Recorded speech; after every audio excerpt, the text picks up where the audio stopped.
आपको जरूर देखना है, उसके बाद ही ये वीडियो आपको समझेगा।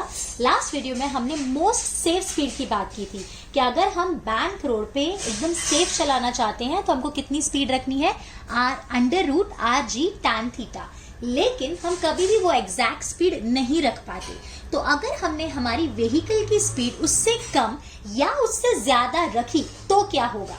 सो हियर हम डिस्कस करें what is the need for lower and upper speed limit, यानी हमको क्या जरूरत है कि लोअर स्पीड और अपर स्पीड लिमिट सेट करने की on a bank road. So here we are deriving an expression for it. So if a vehicle is running exactly at the speed, the forces acting are mg and normal. यहाँ पे friction act नहीं करता. But in practice, vehicle can never travel exactly with the speed.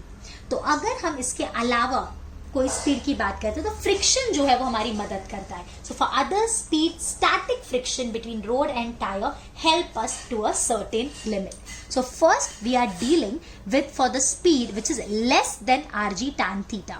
तो अगर हमारी speed RG tan theta √RG tan theta से कम है तो जो n sin theta is greater than the centrifugal force, तो बाहर की तरफ जो फोर्स लगता है अगर n sin theta उससे ज्यादा हो गया तो क्या हो जाएगा, इसकी टेंडेंसी होगी अंदर आने की टुवर्ड्स द सेंटर। तो उसको बैलेंस कौन करेगा, friction. So in this case friction will act in upward direction.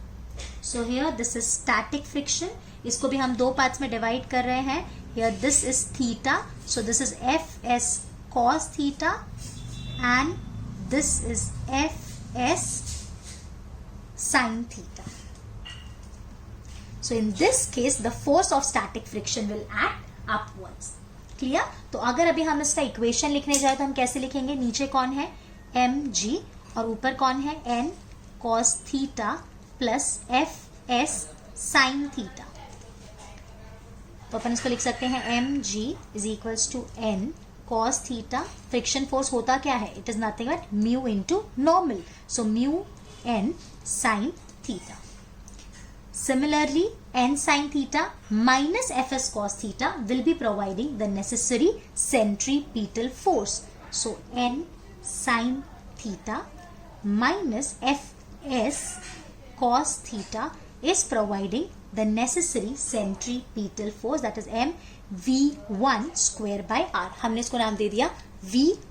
So now I am continuing, n sin theta यहाँ से minus mu n cos theta is mv1 square by r। Let this be equation number 2.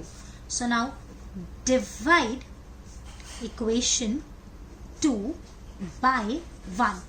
तो ये हो गया m v1 square by r divided by mg is n sin theta minus mu n cos theta divided by ये वाला term, that is n cos theta plus mu n sin theta।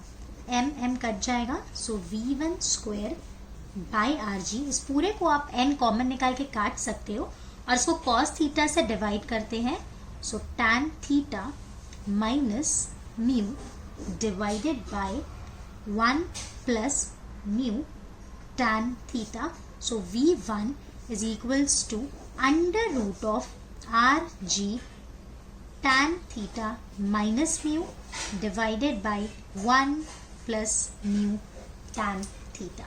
So this is the v1, this is the minimum velocity. So this is the lower speed limit.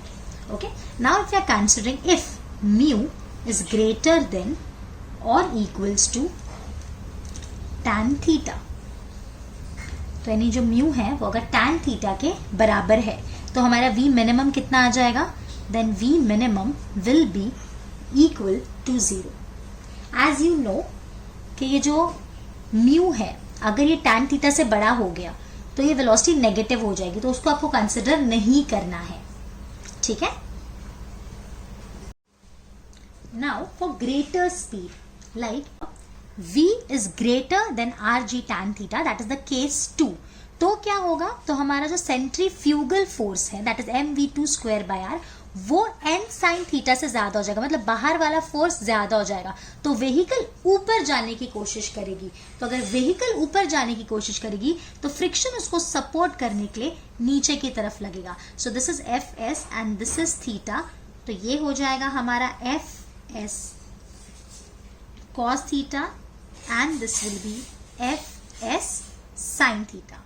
तो अभी अगर हम दोनों की equation लिखें तो हम लिखेंगे M G plus F S sine theta is equals to N cos theta. So M G is equals to N cos theta minus F S को मैं लिख रही हूँ mu N sine theta. So let this be equation number 1। और यहाँ पे कौन दोनों मिलके सेंट्रीपिटल फोर्स प्रोवाइड कर रहे हैं? So N sine theta minus mu N cos theta मिलके हमको सेंट्रीपिटल फोर्स प्रोवाइड कर रहे हैं। क्लियर? अभी अगर हम दोनों को डिवाइड कर देते हैं, तो अगर हम दोनों को डिवाइड करते हैं तो ये हो जाएगा M V two square by R divided by M G is N sine theta minus mu N cos theta divided by N cos theta minus mu N sine theta. m और m cancel हो गया तो v2 square by R G, हम n common निकाल के काट दें और cos थीटा से डिवाइड कर देंगे। So tan theta minus mu, because cos theta by cos theta 1 हो गया, divided by 1 minus mu tan theta. So v2 square is equals to R G tan theta minus mu upon 1 minus mu tan theta.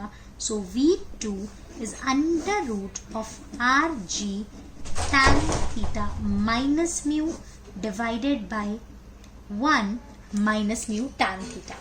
अभी जरा ये दोनों velocities को देखो. This is the minimum velocity where this is the maximum velocity. तो ये इसकी range है.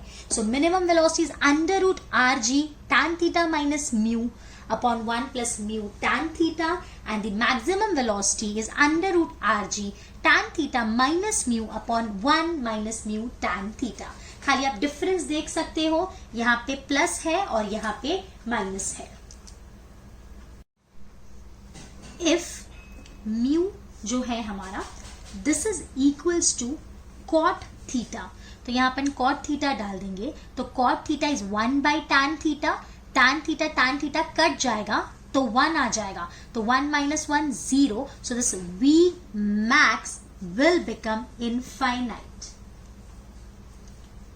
But mu s maximum is equals to 1. हालांकि ये सच नहीं है. मे बी वो लोग ने टायर और वो रोड को कंसिडर करके दिया है, बट आइडियली स्पीकिंग ऐसा नहीं होता. ये जो म्यू का वैल्यू है ये 1 से ज्यादा होता है. मैं गलत नहीं पढ़ा रही, मैं सही बोल रही हूँ. कोई भी बुक आप देखोगे उसमें आपको म्यू 1 से ज्यादा मिलेगा, बट यहाँ पे ऐसा स्पेसिफाई किया है. मे बी वो लोग ने टायर्स या रोड को कुछ कंसिडर करके किया होगा. दैट म्यू एस की मैक्सिमम वैल्यू कितनी है? 1. तो हम क्या डालेंगे? 1 is equals to cot theta. So theta is cot inverse of 1. So theta should be greater और इक्वल टू 45 डिग्री. मतलब अगर हम चाहते हैं कि मैक्सिमम वैल्यू जो है वो इन्फिनिटी पहुंच जाए, मतलब आप कितनी भी हाई स्पीड पे चलाओ, आपकी गाड़ी जो है वो बाहर की तरफ स्किड ना हो, तो फिर आपको एंगल कितना रखना पड़ेगा? 45 degree, which is a huge angle है. ये कोई छोटा मोटा एंगल नहीं है. 45 डिग्री बहुत बड़ा एंगल है. तो प्रैक्टिकल स्पीकिंग ये नहीं हो सकते, और वो टाइम पे फिर आपको मिनिमम स्पीड का भी ध्यान रखना पड़ेगा, वरना क्या होगा, जो व्हीकल है वो नीचे आ जाएगी. Is it clear? Okay, so that's it in this video. Stay tuned. Thank you.